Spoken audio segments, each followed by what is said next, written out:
Painting the स्पाइडरविक chronicles. वक्त होता है सन 1928 का, जहां पर हमें आर्थर स्पाइडरविक नाम के एक फील्ड गाइड को दिखाया जाता है।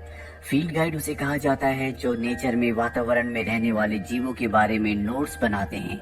और आर्थर ने ऐसे कुछ नोट्स बनाए होते हैं जो कि फेरीज के बारे में होते हैं। दरअसल उसे फेरीज के बारे में पता चला होता है जो उसके आसपास ही रहती हैं। उसने उन सब के बारे में एक डायरी में लिखकर उसे लॉक करके हमेशा के लिए छुपा दिया है, क्योंकि वो जानता है कि इस किताब का इन फेरिस का मुलग्रैथ नाम का एक ऑगरी इस्तेमाल करना चाहता है, जो कि गॉब्लिन्स का लीडर है।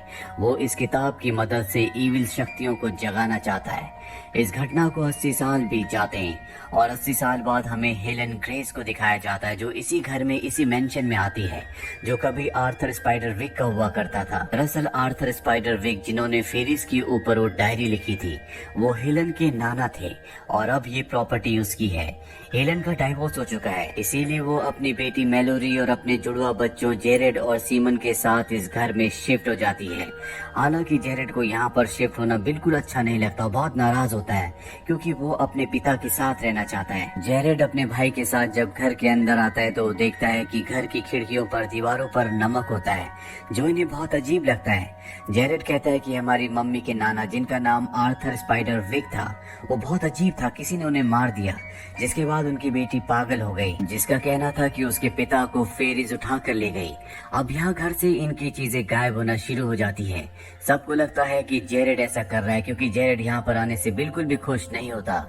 रात को जेरेड जब अपने कमरे में होता है, तभी उसे एहसास होता है कि दीवार की दूसरी तरफ कोई है। वो दीवार पर नॉक करता है और दूसरी तरफ से भी कोई नॉक करता है। इसके बाद वो दीवार पर होल करना शुरू कर देता है। उसे दीवार की दूसरी तरफ कोई भागता हुआ नजर आता है, पर तभी उसकी मॉम हेलन आ जाती है। वो जेरेड को ऐसा करने के लिए डांटती है। यहाँ पर जेरेड का भाई और उसकी बड़ी बहन, जिसका नाम मेलोरी है, वो दोनों आ जाते हैं। ये कहते हैं कि हम घर की सफाई कर रहे हैं। जेरेड अपनी बड़ी बहन मेलोरी को बताता है कि दीवार के दूसरी तरफ कोई है, और जब वो स्टिक से दीवार पर मारती है तो वो दीवार गिर जाती है। दीवार के पीछे इनकी वो सारी चीजें होती है जो गायब हुई होती हैं। सबको ऐसा लगता है कि जेरेड ने यहाँ पर छुपाई थी, इसीलिए वो दोनों की दोनों यहाँ से चले जाते हैं। अब जेरेड जहाँ पर दीवार गिरी होती है उस जगह को देखता है। दरअसल ये एक डम्ब वेटर है, जिससे सामान को ऊपर से नीचे लाया जाता है। यहाँ पर उसे एक चाबी मिलती है और वो डम्ब वेटर में बैठकर ऊपर एक कमरे में जाता है, और ये कमरा वही कमरा होता है जहाँ पर आज से 80 साल पहले उसकी मॉम के नाना यानी कि आर्थर स्पाइडरविक किताब लिखा करते थे। अब वो वहाँ पर जाता है जहाँ पर उसे एक संदूक मिलता है। वो संदूक की चाबी उसे नीचे डम्ब वेटर में मिली थी, और जब वो संदूक को खोलता है तो उसके अंदर वही डायरी होती है जो आर्थर स्पाइडरविक ने लिखी थी, जिसमें फेरिस के बारे में बहुत सारी इंफॉर्मेशन है। उस डायरी के ऊपर एक एनवलप भी होता है जिसमें लिखा होता है वार्निंग। पर इससे पहले कि वो उसे पढ़ता, पीछे से उसे आवाज आती है, और जब वो पीछे देखता है तो वहाँ पर लिखा होता है, जेरेड इस जगह को छोड़कर चले जाओ। साथ ही उसकी टॉर्च भी अपने आप ही घूमने लग जाती है, जिससे वो डर जाता है और वो इस जगह से निकलकर सीधा अपने भाई सीमन के पास जाता है, उसे बताता है। लेकिन उसे लगता है कि जेरेड झूठ बोल रहा है, और अब वो उस डायरी के ऊपर जो एनवलप होता है, जो नोट होता है, उसे पढ़ता है, जिसमें लिखा होता है कि इस डायरी को कभी मत पढ़ना, नहीं तो तुम्हारी जान को खतरा होगा। लेकिन जेरेड उस वार्निंग पर ध्यान नहीं देता और डायरी के ऊपर जो सील होती है वो सील को खोल देता है, और जैसे वो सील को खोलता है तो घर के चारों तरफ एक जो सुरक्षा शील्ड होती है वो भी गायब हो जाती है। दरअसल आज से 80 साल पहले जब आर्थर स्पाइडरविक ने इस डायरी के ऊपर सील लगाई थी, तो साथ ही एक मैजिकल सुरक्षा कवर इस घर के चारों तरफ लग गया था, जो अब टूट चुका है। और जेरेड उस डायरी को पढ़ना शुरू कर देता है, जिसमें लिखा होता है कि हमारी इस दुनिया में बहुत सारे ऐसे छुपे हुए क्रिएचर्स हैं जिन्हें इंसान देख नहीं पाते। उन्हें खास तरीके से देखा जा सकता है, पर वो क्रिएचर्स और फेरीज नहीं चाहते कि हमें कोई भी देखे। और इन्हीं में से एक है मुलग्रैथ, जो कि एक शेप शिफ्टिंग ऑर्गी है, जो सभी गॉब्लिन्स का लीडर है। वो डार्क फोर्स को अपने कब्जे में करना चाहता है। मैंने जितना इन क्रिएचर्स के बारे में जाना, मेरे अपने लोगों की जान को उतना ही खतरा होता चला गया। अब जब जेरेड किताब पढ़ ही रहा होता है कि तभी उसे अपनी बहन की चीख की आवाज सुनाई देती है। वो भागता हुआ उसके कमरे में जाता है तो देखता है कि उसके बालों को किसी ने बेड के साथ बांध दिया है। सबको ये लगता है कि जेरेड ने ये किया है, लेकिन जेरेड का भाई कहता है कि पिछले 2 घंटों से वो मेरे कमरे में है, वो किताब पढ़ रहा है, उसने ऐसा नहीं किया। जेरेड बताने की कोशिश करता है कि यहाँ पर बहुत सारे ऐसे क्रिएचर्स हैं जो ये सब कर रहे हैं। वो किताब में, डायरी में उसकी फोटो भी उन्हें दिखाता है, लेकिन कोई उसकी बात पर यकीन नहीं करता। और अब यहाँ पर जेरेड को पता है कि एक अलग दुनिया भी है जिसे हम नहीं जानते, और इसीलिए घर में बहुत सारा हनी है, क्योंकि शायद वो जीव हनी खाते हैं। इसीलिए अब वो उनमें से एक किसी भी क्रिएचर को देखने के लिए हनी को एक जगह पर कुछ खाने की चीजों के साथ रखता है और बहुत देर तक इंतजार करता है, लेकिन कोई भी नहीं आता। उसकी आंख लग जाती है और जब उसकी आंख खुलती है तो देखता है कि वहाँ पर जो उसने खाने की चीजें रखी थी वो वहाँ पर नहीं है। उसके चूरे बिखरे हुए हैं, और उन चूरों का पीछा करते हुए जब वो टेबल पर देखता है तो वहाँ पर एक अजीब सा चूहा होता है जो इंसानों की तरह बात कर सकता है। जेरेड उसे देखकर डर जाता है और वो भी जेरेड को देखकर डर जाता है, और अचानक से वो गायब हो जाता है। जेरेड उसे कहता है कि मैं तुम्हें नुकसान नहीं पहुंचाऊंगा। वो जेरेड के सामने तो आ जाता है, लेकिन वो अदृश्य होता है। जेरेड कहता है कि मैं तुम्हें देख क्यों नहीं पा रहा। वो कहता है क्योंकि मैं नहीं चाहता, और इसके बाद वो विजिबल हो जाता है। वो बताता है कि मेरा नाम थिम्बलटैक है। पर जब थिम्बलटैक जेरेड के हाथ में वो डायरी देखता है जो आज से 80 साल पहले आर्थर स्पाइडर विक ने लिखी थी, तो वो गुस्से से हरा हो जाता है। थिम्बलटैक कहता है कि आर्थर स्पाइडर विक ने मुझे इस डायरी को छुपा कर सुरक्षित रखने के लिए कहा था ताकि किसी के हाथ ना लगे। मैंने इसके ऊपर वार्निंग चिट भी लगाई थी, लेकिन तुमने फिर भी इसे खोल दिया। मुलग्रेथ को इस डायरी के बारे में पता चल चुका होगा। वो किसी भी कीमत पर इस डायरी को अब हासिल करना चाहेगा। तुम इस डायरी को सर्कल के बाहर मत ले जाना। दरअसल इस घर के चारों तरफ एक सर्कल है जो पत्थरों से बना हुआ है, और उन सर्कल्स के अंदर कभी भी गॉब्लिन्स या मुलग्रेथ नहीं आ सकता। और जब एक खिड़की से बाहर देखते हैं तो वहाँ पर देखा जाता है कि जेरेड का भाई सर्कल के बाहर चला गया है, जिसके ऊपर कुछ इनविजिबल जीव हमला कर देते हैं जिन्हें जेरेड नहीं देख पा रहा होता। पर जब थिम्बलटैक उसे गोल्ड स्टोन देता है तो उसके जरिए वो देखता है कि बहुत सारे गॉब्लिन्स उसके भाई को पकड़कर अपने साथ ले जा रहे हैं, और जेरेड अपने भाई को बचाने के लिए निकल पड़ता है। पत्थरों के उस सर्कल को पार कर जाता है जिसके पार जाने के लिए उसे थिम्बलटैक ने मना किया था। उसके पास इस वक्त डायरी भी होती है, और वो उस जगह पहुंच जाता है जहां पर बहुत सारे गॉब्लिन्स होते हैं जिन्होंने उसके भाई को कैद कर दिया होता है। यहाँ पर उसे एक और गॉब्लिन मिलता है जिसे कैद किया गया था, जिसका नाम हॉग है, जो मुलग्रेथ को मारना चाहता है क्योंकि उसने उसके पूरे परिवार को मार दिया था। और अब हॉग यहाँ पर जेरेड की आंखों में थूक फेंकता है, जिससे उसे बिना स्टोन के भी सारे गॉब्लिन्स दिखना शुरू हो जाते हैं। जिसके बाद वो गॉब्लिन्स जो जेरेड को उठाकर लाए थे वो मुलग्रेथ को बुलाते हैं, जो जमीन के अंदर से बाहर निकलता है, जो कि पूरी तरह से एक इंसान होता है। हॉग जेरेड को बताता है कि जिस रूप में तुम उसे देखना चाहते हो वो तुम्हें उसी रूप में दिखेगा, यानी कि ये किसी का भी रूप धारण कर सकता है। मुलग्रेथ जेरेड के भाई के पास जाता है और उसे कहता है कि वो डायरी मुझे दे दो जो तुम्हें मिल चुकी है। वो कहता है कि मुझे कोई डायरी नहीं मिली, और जब उसकी तलाशी ली जाती है तो उसके पास डायरी नहीं होती, लेकिन उसके परिवार की एक फोटो होती है।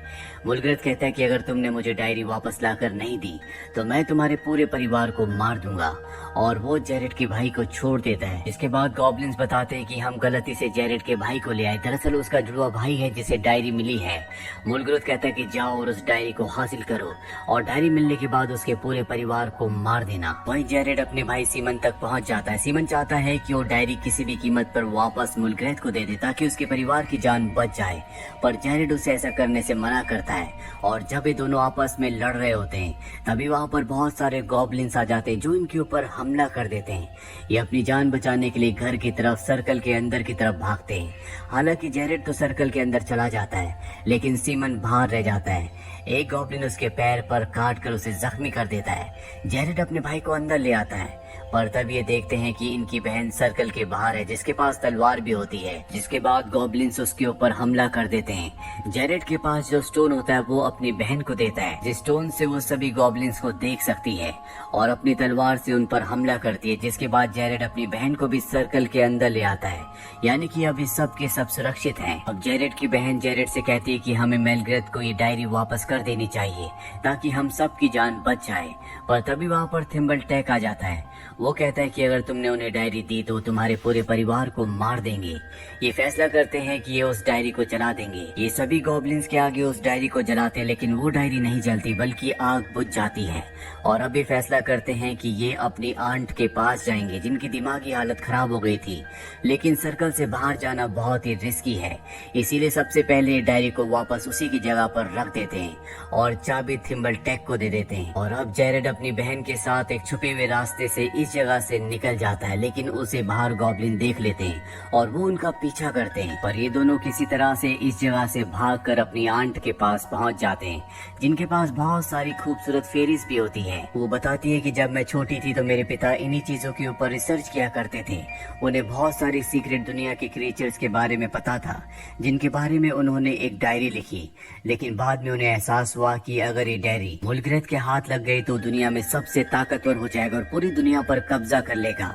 इसीलिए मेरे पिता ने घर के चारों तरफ एक बाउंड्री बनाई, जिसके अंदर कोई भी शक्ति नहीं आ सकती थी। लेकिन एक दिन मैं गलती से खेलते खेलते सर्कल के दूसरी तरफ चली गई और गॉब्लिन्स ने मेरे ऊपर हमला कर दिया। मेरे पिता को मुझे बचाने के लिए सर्कल के दूसरी तरफ आना पड़ा और तभी कुछ फेरीज उन्हें अपने साथ उठाकर ले गई, क्योंकि वो नहीं चाहती थी कि उनकी दुनिया के बारे में कोई भी कुछ लिखे या किसी को बताए। मैं सर्कल की इस तरफ आ गई, लेकिन कुछ दिनों के बाद मैं अपने पिता को जंगल में ढूंढने के लिए गई। गॉब्लिन्स ने मेरे ऊपर हमला किया, मेरे हाथ को जख्मी कर दिया और जब मैंने बात पुलिस को बताई कि गॉब्लिन्स ने मेरे ऊपर हमला किया है तो सबने मुझे पागल समझा, जिसके बाद मुझे कुछ वक्त के लिए पागल खाने में भेज दिया गया। वो बताती है कि मैंने कभी इस डायरी को नहीं पढ़ा था, इसीलिए मेरी जान को खतरा नहीं था। लेकिन तुम इस किताब को, इस डायरी को पढ़ चुके हो, तुम्हारी जान को खतरा है। और अगर तुम अपने परिवार को, अपने आप को बचाना चाहते हो तो तुम्हें किसी भी कीमत पर आर्थर स्पाइडरविक को ढूंढना होगा, क्योंकि वही इस डायरी को डिस्ट्रॉय कर सकते हैं। जेरेड कहता है कि वो तो 125 साल के हो चुके होंगे, अब तक तो उनकी मृत्यु हो चुकी होगी।